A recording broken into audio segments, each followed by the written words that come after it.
सृष्टि की सबसे पहले लिपिबद्ध या सभ्य कोई व्यवस्था है तो भारतीय वैदिक सनातन संस्कृति है। फिर हम इतने मूड बन करके और हताश और तनाव में रह करके एक जीवन को अपना लेते हैं, जबकि सज्जनों ऐसा मनुष्य योनि तो कहीं भी नहीं होना चाहिए। मैं मानता हूं कि जब तक अबोध बालक होता है तब तक तो नेचुरल प्रक्रिया में जीता है, उस परमात्मा की कृपा भी रहती है, माता पिताओं का भी संरक्षण रहता है। लेकिन जो जब बड़ा होता है, युवावस्था किशोरावस्था में होता है और उसको देखने और समझने का जब मौका प्राप्त होता है, लेकिन उसको जिस तरीके से समझाना चाहिए, जिस तरीके से उसको टैकल करना चाहिए अपनी संतान को, उस तरीके से माँ बाप नहीं करते हैं। जिस तरीके से पशु या पक्षी अपने बच्चे की कितनी बड़ी रक्षा करता है, शायद आप भी नहीं कर सकते होगे। शायद आप भी एक मौसम दुख और विपदा के अंदर अपनी संतान को छोड़ देते हैं। जैसे कोरोना काल आया, इसके अंदर सब दूर हो गए थे। बच्चा देने वाली माता जी, छोटा सा बच्चा है, पैर में चढ़ने वाला है, 5 साल का है, 3 साल का है, 10 साल का है, उनको देख करके ऐसा लगता था कि माता भी दूर हो गई। बच्चे को अकेला निकाल दिया रोड के ऊपर, गाड़ी में बैठने के लिए मजबूर कर दिया। वो क्षण अपने आप में इतने असंवेदनशील थे जिसकी कोई सीमा नहीं थी। उसको देख करके अपने आप ही रो जाता था। देखो कैसा समय है, एक माँ अपने बच्चे के हाथ नहीं लगा पा रही है डर के मारे। लेकिन सज्जनों, ये प्रवृत्ति किसी भी अन्य योनि के अंदर, पशु पक्षी के अंदर नहीं मिलेगी, आपको गारंटी की बात है। आपने कभी देखा हो जानवरों को मरते हुए या किसी भी तरीके से, तो उसका जो भी नजदीकी है, जो भी वो पक्षी या वो पशु उसके पास जाके बैठा रहेगा। इतनी बड़ी आपत्ति आती है, सर्दी, बरसात, ओले, माँ जो पक्षी होती है उन अंडों के ऊपर से पंख फैला करके बैठती। मैंने साक्षात मेरे प्रत्यक्ष में मैंने बहुत करीबी से देखा है, 1 फुट की दूरी से। ओले पड़ रहे, मैं छज्जे के नीचे था और वो पक्षी के गुलाब का फूल था उस पार्क के अंदर। मैं भी वहाँ रुका हुआ था कमरे के अंदर, प्लाट के अंदर। तो मैं जब घूम रहा था, मुझे नहीं पता था कि यहाँ कोई घोंसला है, लेकिन जैसे बारिश हुई तो मैंने देखा कि चिड़िया उड़ करके आई। वो बुलबुल थी और वो आकर के अंडों पर ऐसे बैठ गई, ऐसे बिछा करके, और बारिश बहुत तेज बरसती रही। लेकिन ताज्जुब की बात है, वो जो बुलबुल थी अपने अंडों को छोड़ करके बिल्कुल भी नहीं गई, तस से मस नहीं हुई, और मैं बिल्कुल नजदीक चला गया। तो उसको ये भी डर था कि पता नहीं मेरे बच्चों को ये खराब कर देगा। बारिश से उसे डर नहीं था, लेकिन शायद मेरे से डर होगा, लेकिन फिर भी वो नहीं उड़ी। बताइए अब आप, मतलब प्रकृति का देखिए कितना बड़ा अगाध प्रेम है एक दूसरे का। लेकिन एक इंसान है जो स्वार्थ से प्यार करता है, किसी तृष्णा से प्यार करता है, किसी आसक्ति से प्यार करता है। नेचुरल प्यार उसके अंदर पैदा नहीं होता है, या होता है तो वो खत्म हो जाता है शायद स्वार्थों की पूर्ति करते करते। और वो नेचुरल प्यार कभी भी नहीं बनता है अपने परिवार के प्रति, या अपने पति, या अपनी पत्नी, या अपने बच्चों के प्रति, या अपने व्यवहारिक किसी के प्रति। सबका संबंध आज स्वार्थ से बंध गया है, जो ये बड़ी विडंबना की बात है, जिसके कारण से हम कहाँ थे और कहाँ से कहाँ चले गए।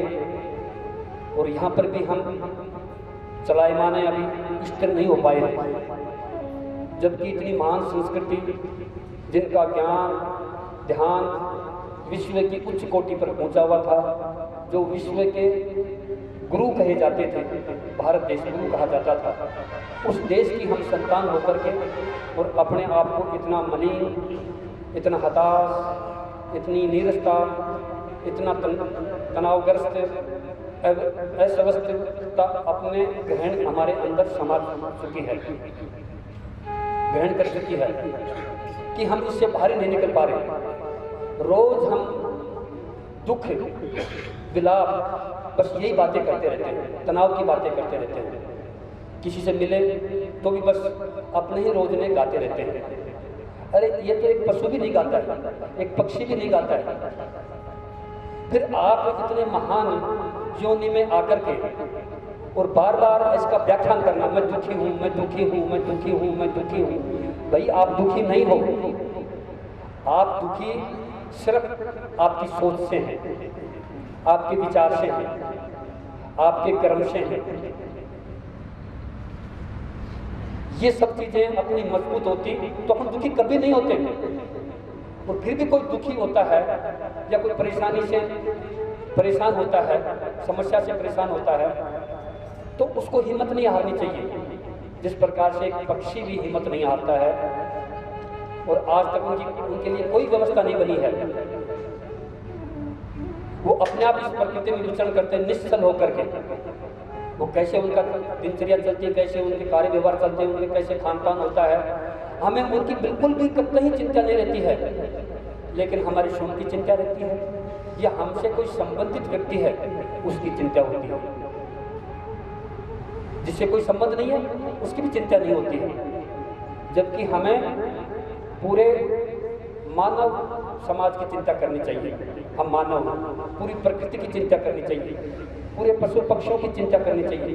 लेकिन सज्जनों, हम नहीं करते हैं और हम हमारे उंगली के अंदर गिरे रहते हैं, हमारे शरीर की पूर्तियों को करने में लगे रहते हैं और फिर भी हमारी पूर्ति नहीं हो पाती। इसका क्या कारण है? इसका कारण बस एक यही है कि हमने इस जीवन को, इस मनुष्य योनि को सही तरीके से जीने का प्रयास नहीं किया है। और वास्तव में रियलिटी यही है, चाहे वो बुद्धिजीव हो, चाहे ज्ञानी ध्यानी हो, सांसारिकता के सांसारिक आदमी से लेकर के और महान संत तक हो, आज के युग में सबके अंदर स्वार्थ भरा रचा बसा पड़ा है।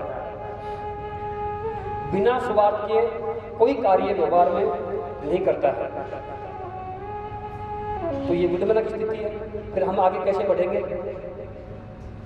सज्जनों, ऐसे कई युगों से चलता रहा है और हम जब सजग नहीं हुए तो देखो हमारा क्या हर्ष हुआ है कि आज हम अखंड भारत से एक सीमित भारत में आ गए और वहाँ भी सीमा के अंदर रहने का मतलब हमें बाध्य किया जा रहा है। तुम ये नहीं कर सकते, तुम वो नहीं कर सकते। इतना भयंकर बात है कि हमारा स्वयं का भी देश हमारा स्वयं का नहीं है। कहने को हम भारत देश में हैं, लेकिन सज्जनों, भारत देश हमारा हिंदुओं का नहीं है।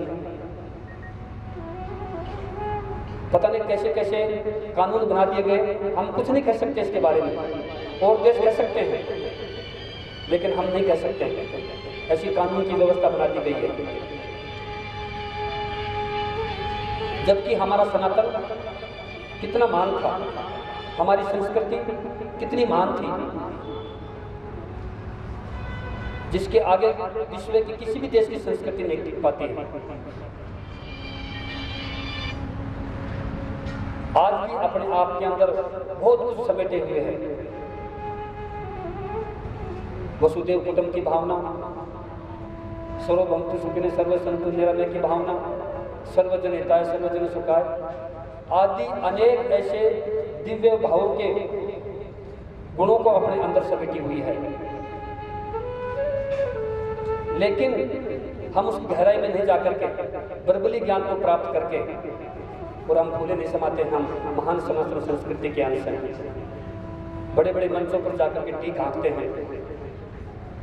सज्जनों, ऐसे पार नहीं पड़ने वाली है। हमको स्वयं को जगना पड़ेगा, स्वयं को उठना पड़ेगा, स्वयं को प्रयास करने पड़ेंगे और बार बार करने पड़ेंगे। और बार बार प्रयास करते हुए कभी भी हताश नहीं होंगे, कभी भी निराश नहीं होंगे। ऐसे भाव सोच करके आगे बढ़ने का प्रयास करेंगे और मेहनत करेंगे, परिश्रम करेंगे, तो सज्जनों, अपने जीवन में कोई भी अंधेरा दिखाने वाला नहीं मिलेगा। लेकिन अपन ने प्रयास किया है। दीपक को अपनी मनसा पर विश्वास है कि वो जहां होगा वह अंधेरा हो ही नहीं सकता है। ऐसे ही इंसान को अपने मनसा रूपी सत्कर्मों के ऊपर विश्वास रखना चाहिए, फिर उसके जीवन में कोई इंसान अंधेरा नहीं कर सकता है, कोई उसको मंजिल से पहुंचने तक कोई नहीं रोक सकता है। लेकिन हम कभी भी ऐसा नहीं करते और हम एक जैसे जिंदा तो है लेकिन अंदर से मर चुके हैं। ये क्यों होता जा रहा है? क्योंकि हमने हमारे स्वयं धर्म को छोड़ दिया है, जड़ों से कट गए हैं। और आज कल के भारतीय युवाओं की अवस्था ऐसी हो गई है कि वो सोचते हैं, विचारते किस धर्म को अपनाएं। उधर चारों तरफ उनको अंधकार सा लग रहा है और मन चाहे जैसे धर्म के अंदर वो घुसते जा रहे हैं। ये क्यों होता जा रहा है? क्योंकि हमारे जो धर्म के ठेकेदार हैं वो निस्वार्थ भाव से खुल करके बाहर नहीं निकल रहे हैं। अपने सनातन समाज को समझाने के लिए त्याग नहीं कर पा रहे हैं। सिर्फ वो अपने महल में अपनी व्यवस्थाओं में बैठ करके अपने ज्ञान का प्रचार प्रसार करके और धन संग्रह करने में लगे हुए हैं। और हम जैसे महामूर्ख हैं उनके चुंगल में आकर के, उनकी वाणियों में आकर के और हम उधर चलते जाते हैं। सज्जनों, जब तक त्याग और तपस्या जिस व्यक्ति में नहीं होगी, उस इंसान से सिर्फ खाली गाल बजाई से कुछ नहीं होने वाला है। करना पड़ेगा आपको स्वयं को। इस प्रयास को जगाने के लिए हमारा इतिहास भरा पड़ा है, हमारे महापुरुषों से, हमारे ऋषियों से, हमारे देवताओं से। मुझे एक भी देवता का नाम बताइए कि वो आ गया हो धरती पर और जन्म से लेकर के उसको कोई संघर्ष नहीं करना पड़ा। एक व्यक्ति मुझे उठ के बता दे, यहाँ पर किसी भी चीज का वृत्तांत मुझे बता दे कि वो तो ऐसा आया था, उसको कुछ भी नहीं करना पड़ा और सिर्फ वो नाम ही जपता था, उसको सब कल्याण हो गया। सज्जनों, ऐसा नहीं है। ये सिर्फ हमारे दिमाग पर फोबिया बनाया जा रहा है और हमें लूटा जा रहा है। हमारे धर्म के ठेकेदारों ने हमें कभी सही रास्ता दिखाया ही नहीं। सिर्फ धर्म की बात करते थे, तुम्हारे दुख खत्म हो जाएंगे, तुमको भगवान मिल जाएंगे, तुम्हारा ऐसा हो जाएगा, तुम्हारा वैसा हो जाएगा यदि तुम ऐसा करोगे तो। और बेचारे फिर वैसा करते रहते हैं। अरे भाई, वास्तविक जीवन जिए आप। हमारे वेदों के अंदर बिल्कुल निश्चित वास्तविकता लिखी हुई है। किसी प्रकार का भेद उसमें नहीं है। न कोई देवता का नाम है, न किसी का नाम है। वह एक सिर्फ मानव का नाम है जो सब एक है। लेकिन उसे पढ़े कौन, उसका अध्ययन कौन करे? ये सबसे मोटी कमजोरी ये आपकी हमारी सोच की है। हम आने वाली जनरेशन को क्या दे रहे हैं, क्या सिखा रहे हैं, इसके बारे में भी कोई माँ बाप चेतनावस्था में नहीं है। सिर्फ उसको ये लगा हुआ है कि मेरा बच्चा डॉक्टर, इंजीनियर, पता नहीं क्या बन जाए, और फिर वो इतनी दूर चल जाता है, माँ बापों से भी नहीं मिलता है। माता पिता के हालचाल भी पूछने होते हैं तो मोबाइल फोन से, ईमेल से, पत्र व्यवहार से, बस और कुछ नहीं। सब इतनी दूर होता जा रहा है, सब दूर होता जा रहा है, जबकि हमारी सनातन संस्कृति ये कभी भी नहीं सिखाती है। लेकिन हम ऐसा क्यों बढ़ते जा रहे हैं? क्योंकि हमने वास्तविकता से रूबरू नहीं हुए हैं, जानने और समझने का प्रयास कभी नहीं किया है। सिर्फ हम बस वो दुखड़े रोते रहते हैं हर पल। जब भी किसी से मिलते हैं, यदि ज्ञानी धानी से जब भी मिलते हैं, हम आत्मा की बात नहीं पूछते हैं, आत्मा का चिंतन नहीं करते हैं। और ये व्यवस्था, ये अव्यवस्था इतनी बढ़ती चली गई कि आज कोई किसी का नहीं दिख रहा है। कोई भी नाता है सिर्फ एक माँ बेटी का पल भर का नाता है। जब बच्ची पैदा होती, छोटी होती, बस बड़ी होने के बाद में नाता खत्म। बाप बेटे का है, जब से पैदा हुआ गोद में खिला रहा है, थोड़ा सा बड़ा हो गया, यदि वो पढ़ लिख गया, बाहर बन गया तो नाता खत्म। ऐसे रिश्तेदार हैं, जब रिश्तेदारी करी उस दिन नाता था, आगे फिर खत्म। ये क्यों होता जा रहा है? क्योंकि हम सभी हमारे शुद्ध धर्म से दूर होते जा रहे हैं। ध्येय का सही रीजन, ध्येय का सही कारण समझने के लिए धर्म अवश्य ही नेसेसरी है। लेकिन हम धर्म को सिर्फ धंधे के लिए करते हैं, दिखावे के लिए करते हैं। सज्जनों, ये धर्म इसलिए नहीं है। धर्म तो सिर्फ ध्येय का रीजन, आत्मा का साक्षात्कार करना उस परमपिता परमात्मा के लिए धर्म है। ये और पशुओं के लिए नहीं है, और जानवरों के लिए नहीं है, और योनियों के लिए नहीं है, ये मनुष्य के लिए है। लेकिन मनुष्य ने उसको भी बिसरा दिया है, पता नहीं किसी चीज में लग गया है।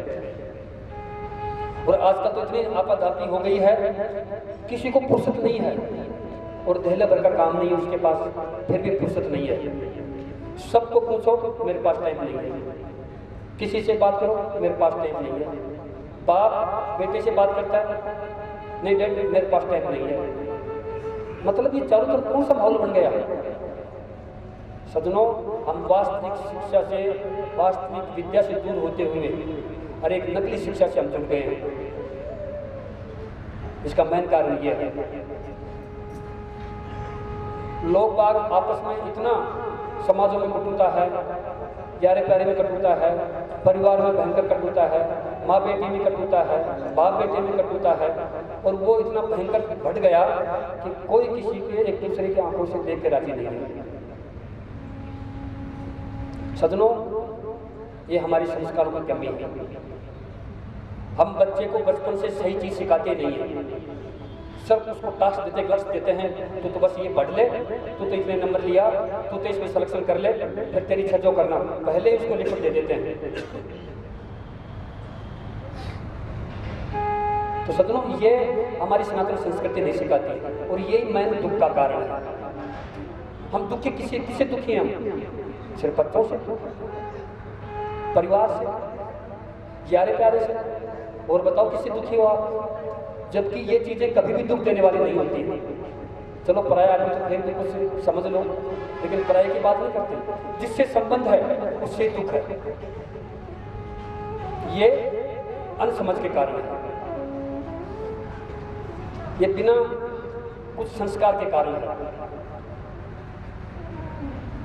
कहा गया है कि बच्चे को उपहार नहीं दे तो वो कुछ घंटे कुछ मिनट रोएगा, लेकिन उस बच्चे को संस्कार नहीं दे तो वो जिंदगी भर रोएगा। तो सज्जनों, हम हमारे परिवारों के अंदर आने वाली पीढ़ी को, हमारी जनरेशन को संस्कार नहीं दे रहे, जिसके कारण मैन दुख का कारण बना हुआ है हमारे अंदर। सही तरीके से बच्चों का लालन पालन पोषण नहीं करते हैं, सही समय पर उनको संभालते नहीं हैं। दुख, और दुख है क्या? सब दुख तो यही है, मेरा बच्चा खराब है, मेरी बेटी खराब है, हमारा कहना नहीं मान रही है, हमारा कहना नहीं मान रहा है, आज उसका ये नहीं हो रहा है, आज उसका वो नहीं हो रहा है। एक तो आप प्रश्नवादी ज़्यादा बन गए हैं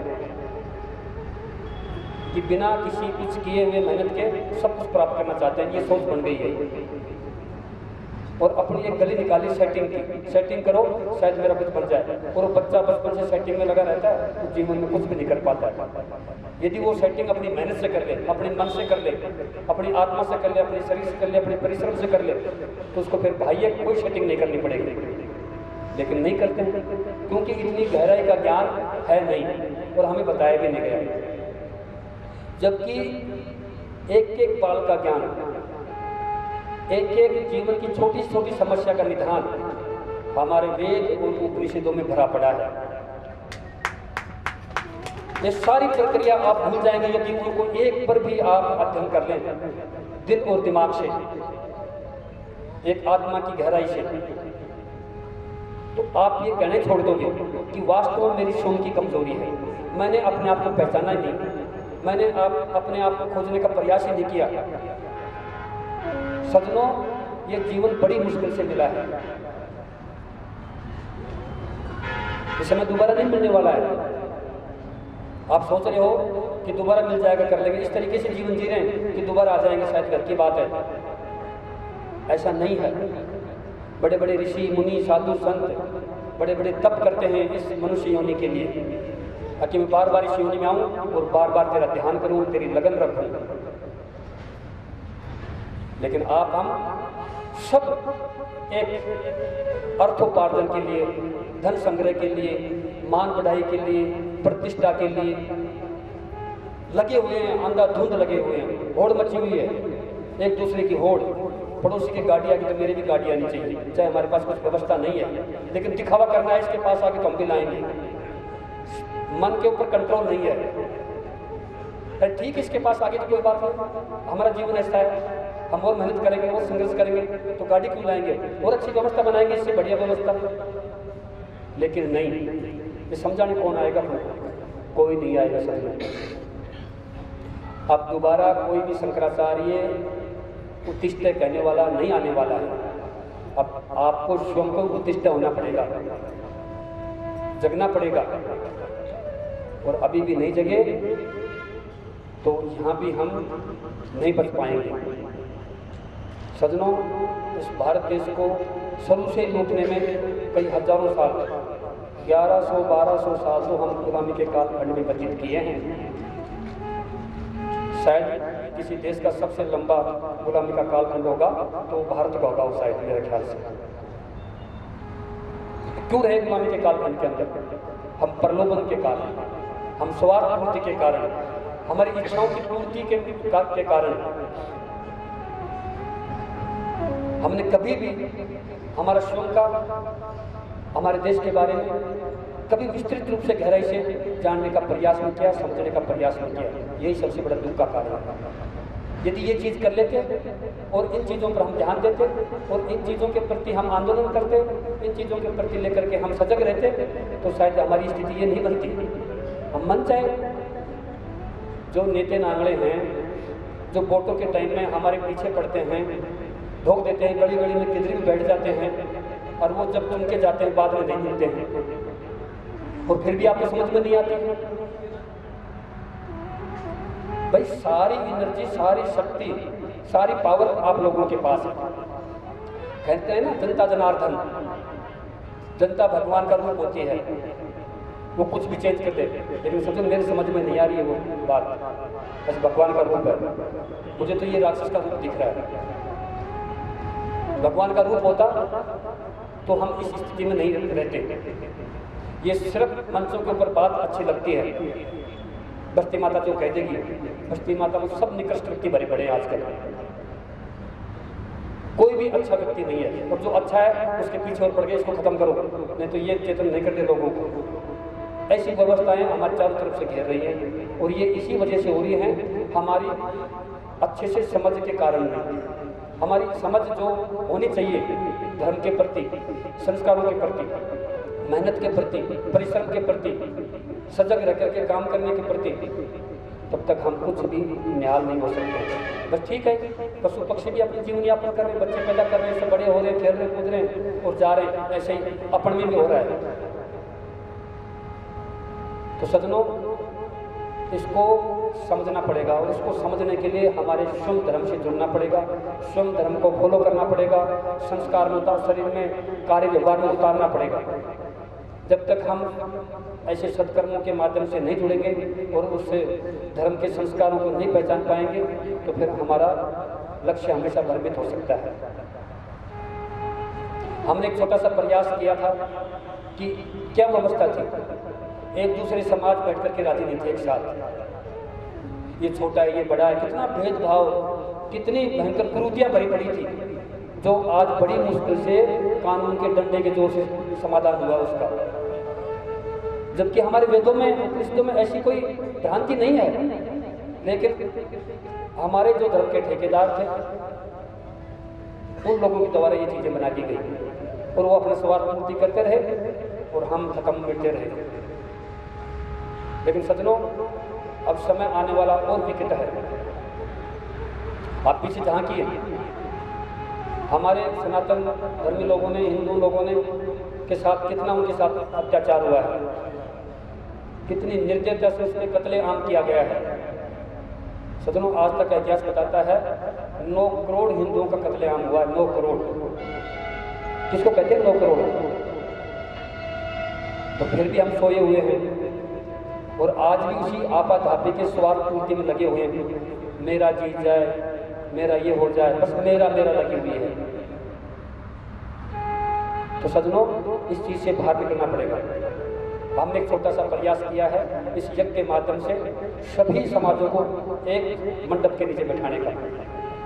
लोगों को डर था, लोगों को भय लगा हुआ था, क्योंकि वो डर और भय वो हमारे धर्म के ठेकेदारों ने बांट रखे थे कि यदि ये एक हो जाएंगे, ये संगठित हो जाएंगे, तो फिर अपन को कौन पूछेगा, इनको फोड़ के रखो। और यही उनका हमेशा ज्ञान रहा है। हमेशा जाए जिसके पास उसके बन जाते हैं, जाए जिसके पास उसके बन जाते हैं, वो अपनी थोड़ी पर रहते नहीं। उसके पास गए, उसकी गाल बजाई करी, उससे पैसे ऐठे, उसके पास गए, उसकी गाल बजाई करी, उसका विरोध किया, अपने पैसे ऐठे, चलो। सज्जनों, सही तरीके से हमारे धर्म के ठेकेदारों ने कार्य नहीं किया है, जिसके कारण ये दशा बनी हुई है। परमात्मा ने हमारी दशा नहीं बनाई है, ये हमको समझना पड़ेगा। और इसका भेद हमने खोलने का प्रयास किया कि हम देखते थे क्या होता है। और हम विगत 16 सालों से, ये 17वीं साल चल रही है, हम हर साल यज्ञ करते हैं और सभी 36 बिरादरी को, हिंदू सर्व समाज को बैठाने का काम इस यज्ञ मंडप में किया है। और सब इतने हर्ष, और परमात्मा ने बड़ी कृपा करी है इन यज्ञों के माध्यम से, आपको पता नहीं है। इसमें जाने के लिए बहुत टाइम लगेगा, लेकिन हम बिना किसी स्वार्थ के, सिर्फ एक इच्छा है कि मेरा सनातन मजबूत हो। चाहे मैं कमजोर, लेकिन मेरा सनातन मजबूत हो।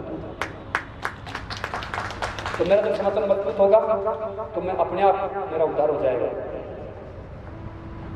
कि मैं एक ही तो बचूंगा फिर कमजोर। जब मेरा पूरा सनातन मजबूत होगा तो मेरा सनातन मजबूत मेरे को मजबूत कर देगा। लेकिन ऐसे कहो कि मैं ही मजबूत हो जाऊं, मेरा सनातन खराब हो जाए, तो फिर कैसे पार पड़ेगी। लेकिन हम उस चीज़ को प्रयास किया है और बिना किसी स्वार्थ के किया है, बिना किसी धन संग्रह के किया है, बिना किसी मान बढ़ाई के किया है, बिना किसी मतभेद के किया है, बिना किसी भेदभाव के किया है। ऊंच नीच भेदभाव, अमीरी गरीबी को बिल्कुल कतई दूर रखा गया है। और बड़े बड़े लोग, बड़े बड़े समाज के लोग, छोटे लोग जो अपनी आर्थिक स्थिति में छोटे हैं, अपनी दिनचर्याओं में बेचारे व्यवहार में छोटे हैं, बाकी मनुष्य तो एक ही है, मैं कार्यकलापों से छोटे बड़े हुए हैं, अंतिम पायदान पर जो विराजमान हैं, उन सबको साथ लेकर के इन सदकर्मों को किया गया है। और इससे हमें सब आशातीत फल प्राप्त हुए हैं। 2008 में कैसी व्यवस्था थी और आज देश की कैसी व्यवस्था बन गई है। सज्जनों, आप देख रहे हैं पूरी दुनिया का क्या हाल है, चारों तरफ हाहाकार मचा हुआ है, लेकिन भारत में एकदम शांति बनी हुई है। कितनी बड़ी ताजुब की बात है, जो अपने आप को बड़े बड़े टेक्नोलॉजी देश बताते हैं, अपने आप को विकसित राष्ट्र बताते हैं, अपने आप को दम भरते हैं कि हमसे बराबर कोई नहीं है।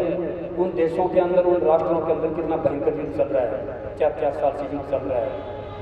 लोग किस तरीके से मर रहे हैं, शायद आप, क्योंकि आप 24 घंटे अपने उस मक्खी के शहद की तरह शहद के अंदर पड़े हुए हो, आप देख नहीं पा रहे हो। और आज कितनी स्थिति मजबूत हुई इस भारत देश की। मैं कहना चाहूँगा, वैसे तो सभी अपने अपने क्षेत्र में लगे होंगे, जो गुप्त रूप से संत लगे हुए हैं ध्यान और ज्ञान में, ये पहले भी लगे हुए थे, लेकिन कुछ नहीं हो पाया। लेकिन ये पीड़ा, इसको समझने का प्रयास गुरु महाराज की कृपा से, आपके सहयोग से मैंने किया और ये संकल्प लिया कि मेरा राष्ट्र का समुत्थान हो, विश्व में मेरे सनातन धर्म की रक्षा हो, जीवों का कल्याण हो और ऐसी प्राकृतिक आपदाओं से हम बचें। ऐसे बहुत से संकल्प लेकर के इन यज्ञों को प्रारंभ किया गया था, किसी स्वार्थ से नहीं किया गया था। कैसी फिरका भी नहीं होती थी, पानी भी नहीं बचता था। देखो मौसम कैसा हो रहा है, आप देख रहे होंगे विगत 16 सालों से। सजनों, अकेले में सरसों नहीं उगती एक दिन के अंदर। हम एक दिन करके अजी बस कर दिया था, 1 साल हो गया था, हम तो कर आए थे बस, और फिर बैठ जाते हो।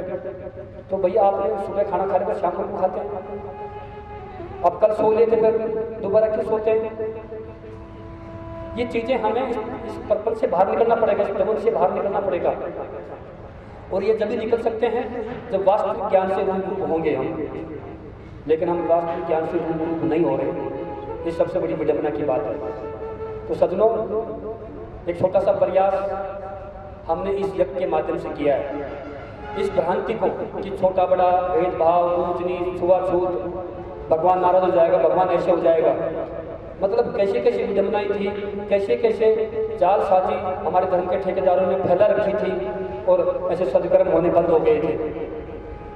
और होते भी थे तो गांव में कोई आता था, संत भी आएंगे, पटेलों को तैयार करते थे और उगाई करते थे। सबसे पहले उगाई, और पैसे 3-4 साल तक उगाई करने के बाद भी पैसे इकट्ठे नहीं होते थे तो उन सत्कर्मों को पोस्टपोन कर दिया जाता था। अभी पैसे इकट्ठे नहीं हुए, लेकिन सज्जनों, हमने इस सत्कर्म के माध्यम से कोई पैसे इकट्ठे नहीं किए। आपको प्रत्यक्ष रूप में बताने का प्रयास कर रहा हूँ। और आप यहाँ विराज रहे हैं 5 दिन से। आप बहुत बुजुर्ग हैं, लेकिन ज़्यादा मेरे ख्याल से युवा दिख रहे हैं मुझे, बुजुर्ग कम होंगे।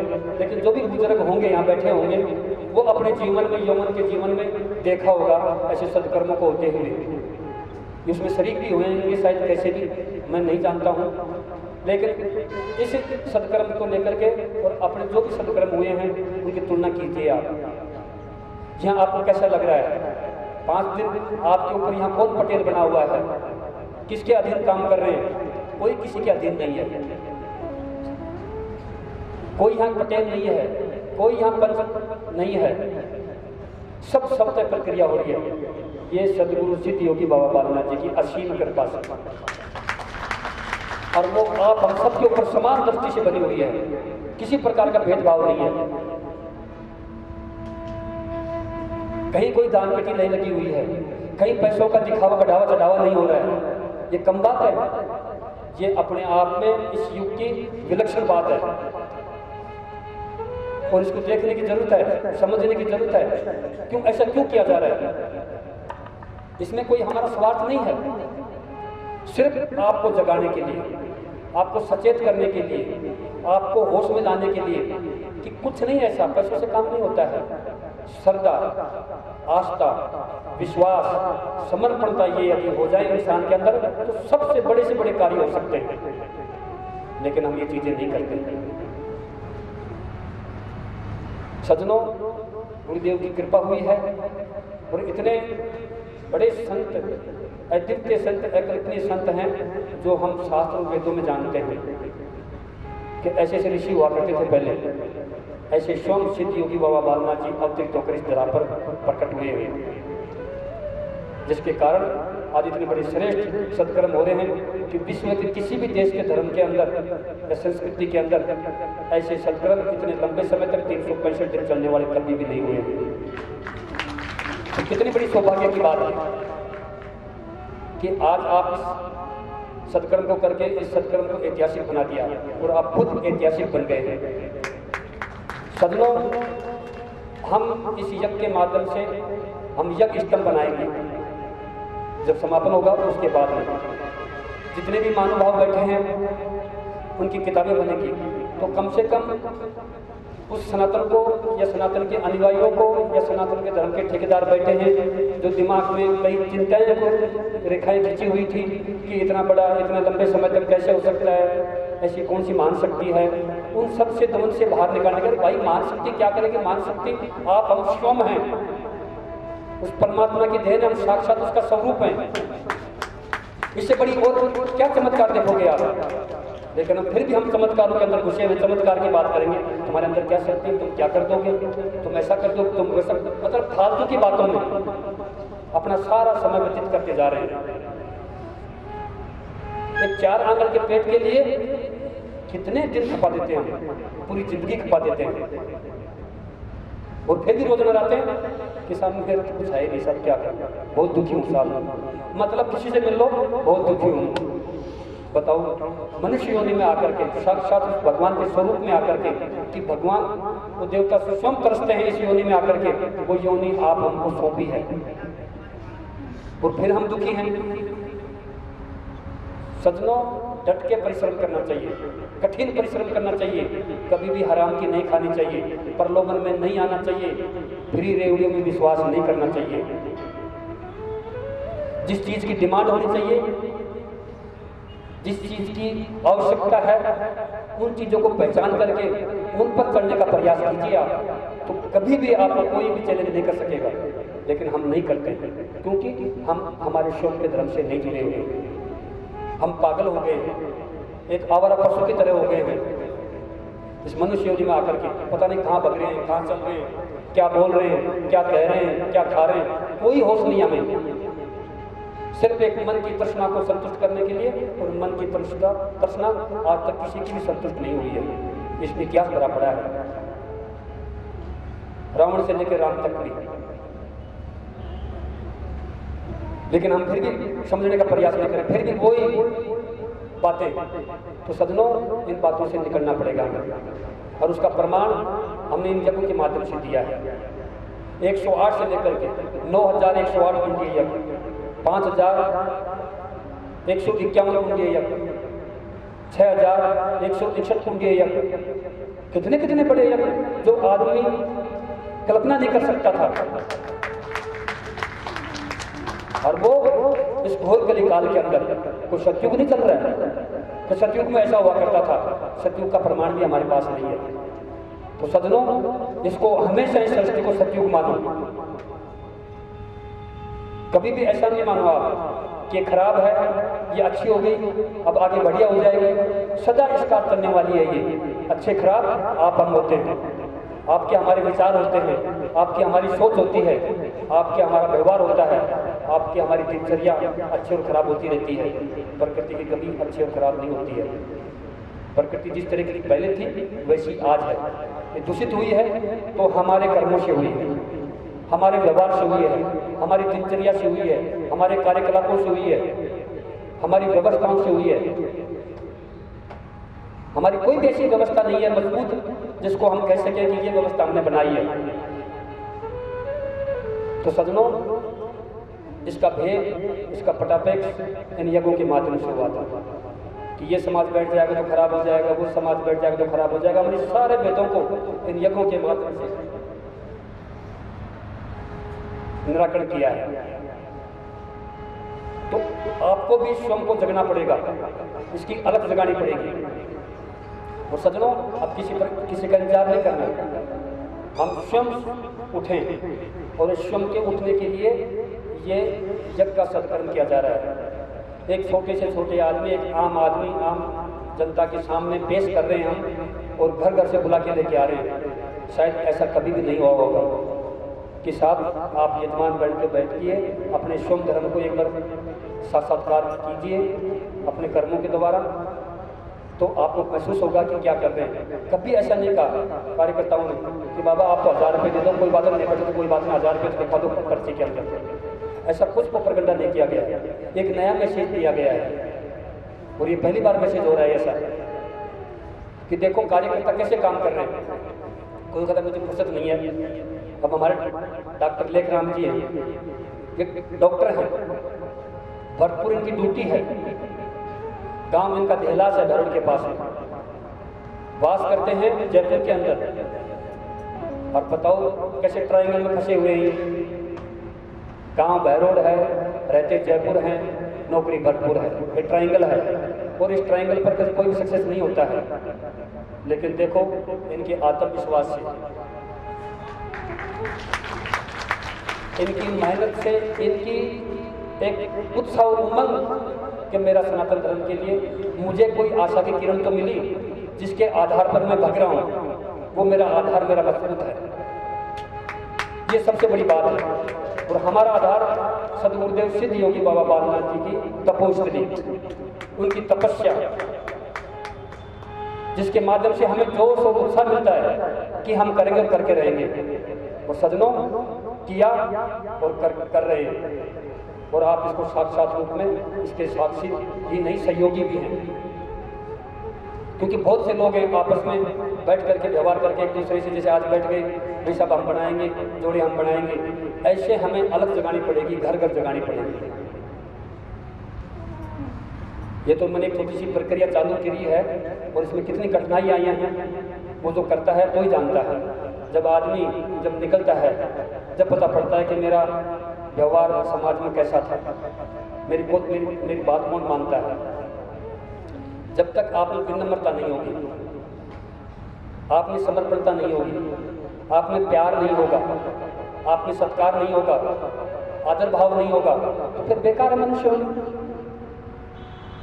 तो सज्जनों, आप सभी को विनती करना चाहता हूँ इस सत्कर्म के माध्यम से कि अब समय बहुत टिपिकल है, तेरे मेरे की भावना, छुआछूत की भावना, भेदभाव की सामना, ये सब भूल जाइए, अपना पराया सब भूल जाइए।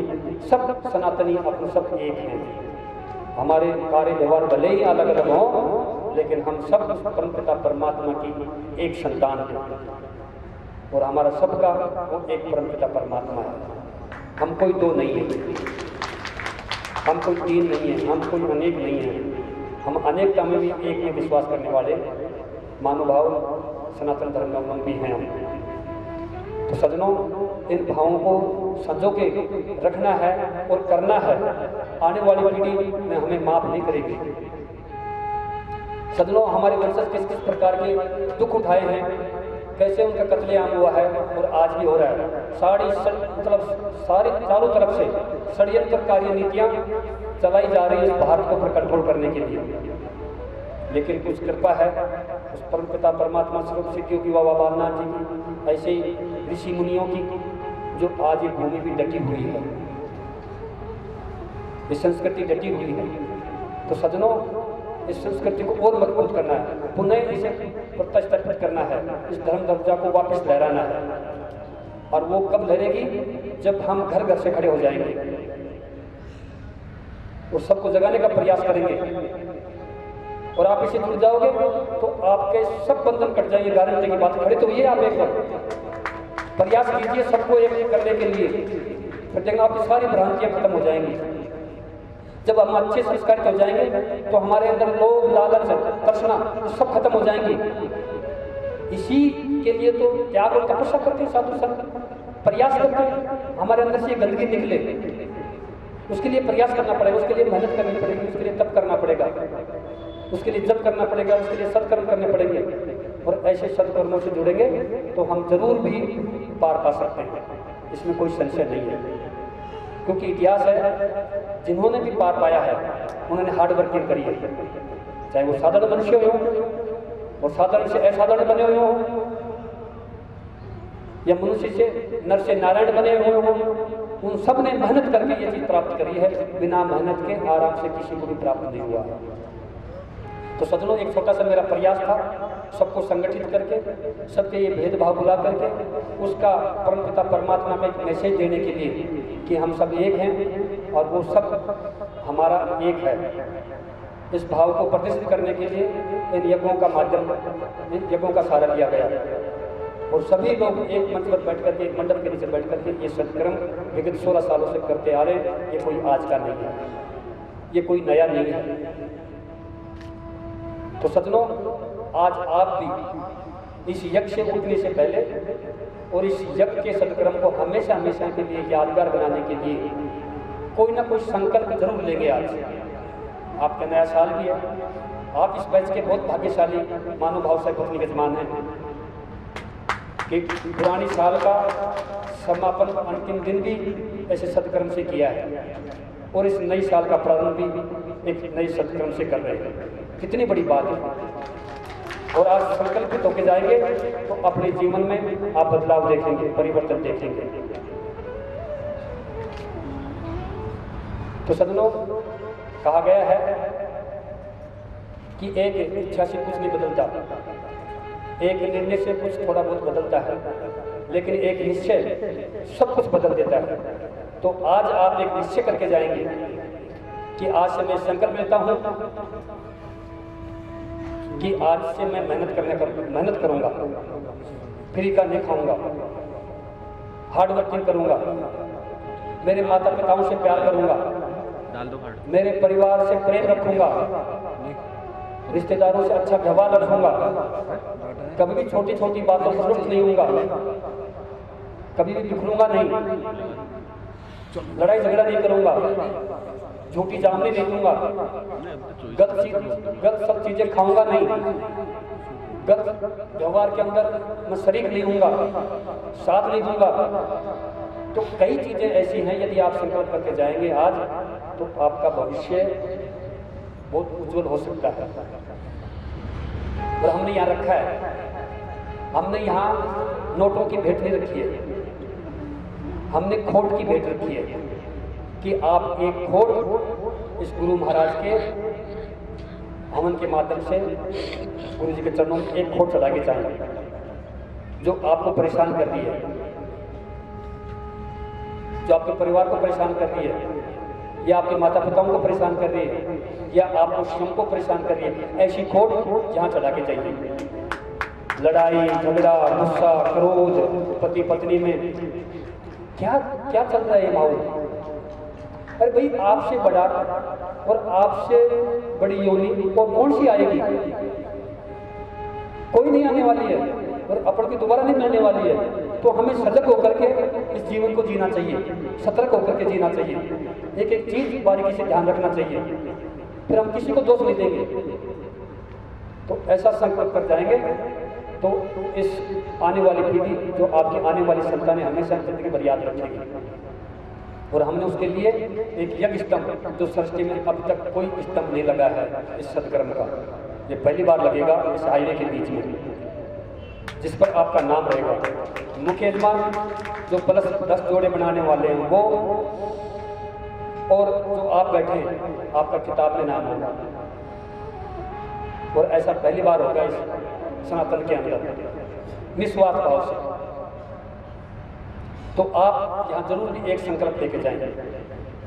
किसी में गुस्सा है तो गुस्सा तापते जाए, पति पत्नी में प्रेम नहीं है, भाव नहीं है, तो सदनों उसको यहाँ छोड़ के जाएं और प्यार बढ़ाएं, प्रेम बढ़ाएं।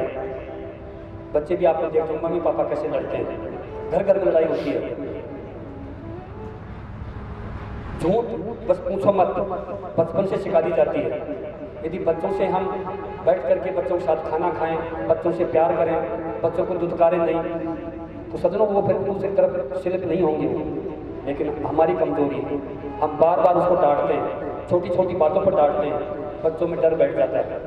माता पिता को सही बात बता नहीं पाते हैं, वो समझते बताएंगे तो मारेंगे मजबूर से। ये आज से नहीं है, बहुत पहले से है, और जिसके कारण ऐसी अव्यवस्था हो गई है। कभी भी शायद कोई माता पिता होगा, शायद बैठ करके अपने बच्चों के साथ खाना खाया हो, पति पत्नी दादा दादी अपने परिवार पूरा बैठ के एक साथ खाना खाया, कोई है? नहीं है, कोई फुर्सत नहीं है और कोई काम भी नहीं है। फिर भी ऐसी फुर्सत में मतलब बिजी लाइफ बना रखी है, एक सोच से, एक विचार से। तो सदनों, सबसे पहले सजग होकर के अपने परिवार को, अपने बच्चों को, अपने स्वयं को अच्छा बनाइए, फिर सब अच्छा बनता चल जाएगा ऑटोमेटिक। हम स्वयं अच्छा होने का प्रयास नहीं करेंगे और दूसरे की आशा रखेंगे दूसरा अच्छा रहे, ऐसा कभी भी नहीं हो सकता है।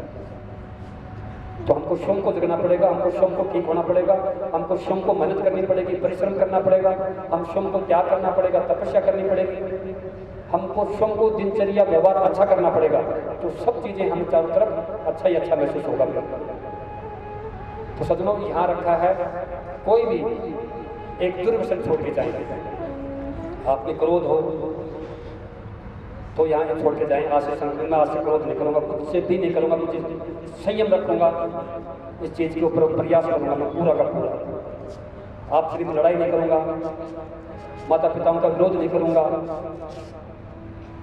ऐसी कई चीज़ें हैं, बीड़ी, सिगरेट, चुर्री, पान मसाला, गलत बोलना, गाड़ी बकना, मोबाइल का ज़्यादा यूज़ करना, ये सब चीज़ें भगवान ने हमें नहीं दी है। ये हमारी स्वयं की पैदा की हुई है, हमारे स्वयं के शौक लगाए हुए हैं। और जो आज ये शौक अनियंत्रित हो गए, और अनियंत्रित होने के कारण कई प्रकार के तनाव, कई प्रकार की अस्वस्थता हमारे शरीर के अंदर घर कर गई है, जिससे हम पार नहीं पा रहे हैं। और ये स्वयं को कंट्रोल करना पड़ेगा। और हम हमेशा जीवन लक्ष्य भ्रमित जीते हैं, लक्ष्य निर्धारित करके कोई कार्य करते नहीं है। संकल्पहीन जीवन जीते हैं तो भी हम सिद्धि तक नहीं पहुंच पाते। तो सज्जनों, इस यज्ञ के सत्कर्म के माध्यम से आज आप संकल्प करके जाएं एक छोटा सा। मैं आज बीड़ी त्याग के जाता हूँ। देखो बीड़ी का बंडल कितने का आता है आप समझते हैं, सिगरेट कितने की आती है आप समझते हैं। इन सब का त्याग करके जाएं। एक है पेड़ जो पीपल का आपको दिया है, ये पर्यावरण शुद्धि के लिए है, ये वैज्ञानिक भी आधारित है। भगवान ने कहा कि स्वयं मैं पेड़ों में हूँ तो मैं पीपल हूँ, क्योंकि पीपल ऑक्सीजन देता है, जो अब लोग साइंटिस्ट लिख रहे हैं। हमारे पूर्वज तो भले लिखे थे सारी चीज़, लेकिन हम ये नहीं लगा पा रहे हैं। जैसे देखो कोरोना काल में क्या हाल हुआ था, लोग बाग पीपल के पेड़ में बैठ गए थे, कुर्सी डाल ली थी, चारपाई के ऊपर पीपल के पेड़ में लगा ली थी कि मुझे पूरी ऑक्सीजन मिले। तो ऐसा समय नहीं आए दोबारा, इसलिए पेड़ और पर्यावरण शुद्धि के लिए ये हमने पेड़ दिए हैं, जिसको आपको लगाना है और इसको सींचना है साल भर, फिर तो अपना बच जाएगा ये। एक दुर्व्यसन त्याग के जाना है, और एक इस सत्कर्म में बैठे हैं तो एक दूसरा जोड़ा तैयार करना है। आपका नंबर आए नहीं आए कोई बात नहीं है, लेकिन आप उस जोड़े को करके पूर्ण हो जाओगे कि हमको भी किसी ने बैठाया था, तो वो 10% वो पुण्य उसके खाते में गया, तो हम एक जोड़ा बना देंगे तो हमारा पुण्य हो जाएगा। नंबर आए कि नहीं आए, अपने उस कार्यकर्ता को अपने को कह दो कि साहब हमने ये जोड़े बना लिए, आप जरूर भी चाहो तो आप ले जाना, बाकी व्यवस्था है। फिर भी नंबर आ जाए, जैसे ये बैच नहीं था आपके लिए, लेकिन अचानक नंबर आ गया। ये सब बैच दिए हुए थे, लेकिन ये जो बैच है ये अचानक दिया हुआ, ये लगन करने लगे, नहीं महाराज जी मुझे एक बैच दे दो। कितनी लगन है।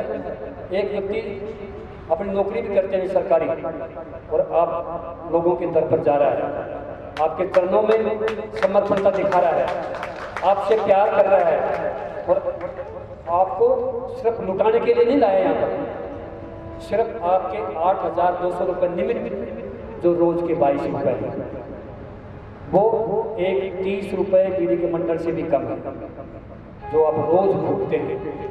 एक नहीं 2-2 मंडल भूखते हैं, उसका हिसाब आप जिंदगी में नहीं लगाते हैं, लेकिन इसका जरूर हिसाब लगाएंगे, इसको जरूर लिखेंगे, और इसको जिंदगी भर जिएंगे जब तक कहेंगे हम यज्ञ में बैठे थे, हम यज्ञ में बैठे थे, हम यज्ञ में बैठे थे, 8,200 लेके आए थे, हम यज्ञ में बैठे थे। लेकिन एक दिन आप नहीं कहते हो कि मेरे को 10 साल हो गए बीड़ी पीते, 10 साल हो बीड़ी पीते, कितने पैसे खर्च हो गए होंगे, ये आप कभी भी नहीं कहते हो। कहते हो कभी? नहीं कहते हो। तो सज्जनों, ये कहने की आवश्यकता नहीं है, ये अंदर ही अंदर महसूस करने की आवश्यकता है। सिर्फ निमित्त मात्र पैसे इसलिए लिए हैं कि आपको महसूस हो हम सत्कर्म में बैठ के आए थे, किसी के चक्कर में नहीं बैठ के आए, किसी के दूसरे के धन के चक्कर में नहीं बैठ के, हमारी मेहनत का पैसा था और हम मेहनत करके ये आज हमने आत्मा का साक्षात्कार किया है, ऐसे सत्कर्म से जहाँ किसी प्रकार की स्वार्थता नहीं दिखाई दी, ऐसे सत्कर्म में बैठ के आए। और इस घोर कलिकाल के अंदर जहाँ चारों तरफ पैसों का बोलबाला है, और आपको एक जानने की नहीं दिख रही होगी, यहाँ किसी प्रकार के पंच पटेल नहीं दिख रहे होंगे। यदि कोई भी किसी भामाशाह इसमें सहयोग किया है तो वो भी यहाँ नहीं दिख रहा है, नहीं बोल सकता। कितनी बड़ी कृपा है ये सज्जनों, बहुत बड़ी कृपा है। तो आप सब भी इस कृपा को लेकर के अपने गांव में जाएं, तो इस सत्कर्म की जो उज्ज्वलता है, जो प्रकाश है, जो ज्योति है, इसको गांव-गांव में पहुंचाने का प्रयास करें और एक जोड़ा बनाने का प्रयास करें। नंबर आए या नहीं आए कोई बात नहीं, लेकिन उससे आपका व्यवहार का पता चलेगा कि मैं आज तक इतने दिन मेरा जीवन व्यतीत किया है दोस्तों के अंदर, यारों प्यारों के अंदर, रिश्तेदारों के अंदर, या किसी व्यवहार में, तो मेरी कौन बात मानता है, जहाँ एक आदमी मानता है क्या? ऐसे करके देखिए आप। और एक पेड़, हम 3 चीज रखे हैं यहाँ, कोई किसी प्रकार का पैसा नहीं रखा, आप सभी ने सब कुछ दिया है, लेकिन मैंने यहाँ कुछ भी प्राप्त नहीं किया आपसे किसी भेंट स्वरूप में। सिर्फ भेंट स्वरूप में मैंने नोट की जगह ये खोट रखा है, और ये आज से नहीं, विगत 16 सालों से।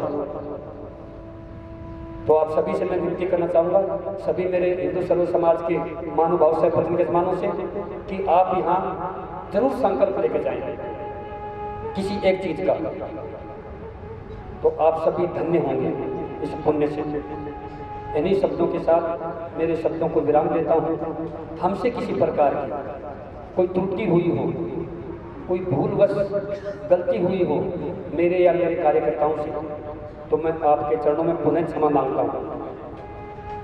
और आप इस सदकर्म को सहर्ष ग्रहण कर करके और हृदय में उतारने का प्रयास करें और ले जाने का प्रयास करें और इसको अच्छे तरीके से बताने का प्रयास करें कि यहाँ बिल्कुल पारदर्शिता से सारे काम करवाए गए हैं। किसी प्रकार की आपाधापी, किसी प्रकार की गलती, किसी प्रकार का कोई ऐसा प्रोपेगेंडा नहीं बनाया गया है जो आपको लगे ये फालतू में हो रहा है। सज्जनों, अभी तो हम पहली सीढ़ी पर हैं, प्रयत्न नहीं है और उसी को जीवन से कब तक करते आ रहे हैं, ये दुविधा की बात है। हम इतने बड़े उजाड़े चाहिए थे कि मानसिक रूप में जब करते हैं, मानसिक रूप से ये सदकर्म करते हैं यहाँ बैठ करके, कितना अच्छा होता, कोई खर्चा नहीं होता उसके अंदर और हमारी आत्मा इतनी शुद्ध होती, विशुद्ध होती जिसकी कोई सीमा नहीं है। लेकिन करें को अभी वहीं डंडी पलटके हुए पहली सीढ़ी को नीचे ही और बार बार फिर हम उंगली पकड़ने का प्रयास करते हैं। हमको कोई उंगली पकड़ाए, हमें कोई उंगली पकड़ाए। सज्जनों, ऐसा नहीं है। सज्जनों, उठो और इस सत्कर्म से समझने का प्रयास करो। जब बोलो सद्गुरु भगवान की